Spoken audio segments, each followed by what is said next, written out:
muhiimadiina marka hadda idinka maxay tahay Soomaaliya oo kale markii la yiraahdo anaga Soomaaliya muhiimadeedu waxa weeye in wadankan uu xor noqdo sharciga lagu maamulayo iyo sharciga islaamka uu noqdo dadkeena iyo dalkeena iyo diinkeena inta aan xor noqono muhiimadiina waa sidaas ajnabiga inay ka baxaan way wadanka markaas ajnabiga wadanka inay iska baxaan way laakiin iyagu waxay leen Soomaalidan caawinayna oo muddo badan isoo dagaalayso rabaa inaan kala celino oo aan dawlad u sameeynay inta Soomaalidu dibay ku jirtay caqabado u diraayo waa isdhacaayeen uma aysan soo gurban baan aysan soo aadinin markii Ilaahay subhanahu wa ta'ala sharcigiisa uu shaqeeyo umada ay isgaratay maxkamadaha la dhisay markaas ay soo duuleen oo waxa weeye duulaan ku yimideen haddii run sheegay warka runtood yahay inta Soomaali badan ximaan way waxa la dhibaatay wax maslaxa ah ama dan ay ka rabaan wadankan malaha danta iyo maslaxada Soomaalida waxay ku jirtaa ka rabaan inay nabad geliyaan iyaga isku filaan insha Allah Soomaaliya uma baahni oo waa barwaaqaysan yahay dadkan waa dad muslimiina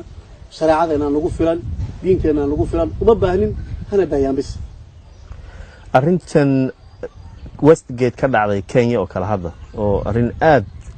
looga qayliyay ama loola yaabay kulay dadka aan aad xogaalka ugu ahayn gobolkan ah maxaa kalifay in meel dukaamo oo dadka adeeganayaan xarakada ay weerarto Kenya idan lagu duusay intaas ay dhacda ka hadalnay war naga leexda warna daayo dhulkeena noo dhaafo dadkeena noo dhaafo war dagaalka naga daayo yani waa u dignay oo u sheegnay waxa weeye marka diiday intii hore marka fariintii ina marka aan gudbino iyadoo dhig la socdo marka waxa weeye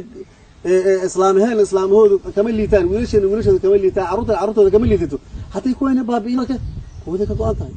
ku wadaysan Kenya weerarka hadda mise halka xabo oo tijaabo ah waad ka dhaafteen kana xalan aan dagaal looma hayn meeyara u sheegnay iyaan u gudbinay kan dagaal ma hayn risaale heeday Kenya dagaal saan u yaala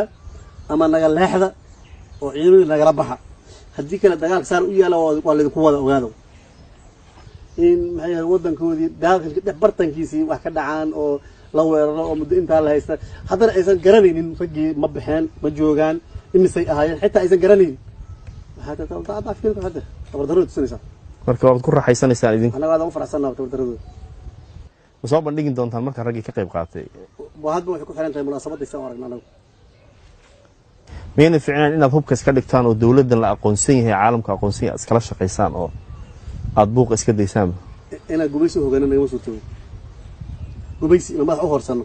abad ma suurto ilaaha ma gelin laakiin waa dawlad Soomaaliyeed oo la yaqaan oo madaxweyne loo ra'iisul wasaare loo wasiir leh anagu ma anagu waxaan u aaminsanahay niman khayr laawayaal oo fayda lahayn oo waxa weeye Yurub iyo Mareykan tarbiyada looga soo dhumiyay oo alla soo akhlaaq dareeyay oo waxa weeye dhaqamada la soo baray yani oo laga soo bixiyay damiirkii dadnimada iyo Soomaaliya laga soo bixiyay oo waxa weeye tabiiciya u ah nimanka ayaga adooman ay leeyihiin reer galbeedka oo raana kalam marka Ingiriis maxay idinku hayaan hadda nabadgelyo uga baahantiin waxay lagu hayaan waxa weeye wadankeena ayaga ugu guuleysay ayaga haysta Muqdisho waxa haysta 100% iyaga mas'uul ah ninka ugu Muqdisho haysta iyaga عالو شقيسياشن أفريقيا باش اللي كاني وإيجا كينيا واحد صار ريحة هاي وإيجا وحوي دبعتها وبدن ودن كانوا عقوها هي إنجليز كمان مريكا لا صوتها مريكا كوادا إنجليز كلا بعضوي مركو حلّي هذه أي عيدا مدن أفريقيا كتاجر يعني دقالة الصين يعني دقالة كوجرة تارجت وينقونا يعني يبغى دقالة كوجرة ها دقالة كوجرة وأوش يجينا ما ده مركب كسرنا كل علينا حتى الرياضة إنجليز كجوتها أوش يجينا عدة صار مسلم أوش يجينا dadka muslimiinta waxa way nusra isku leeyeen gadgaal isku leeyeen marka cidii soo ajiibtay waa soo weynaa cid kasta oo marka macaayada cadawga ummadda muslimiinta wax ka kicinaysa gacan fara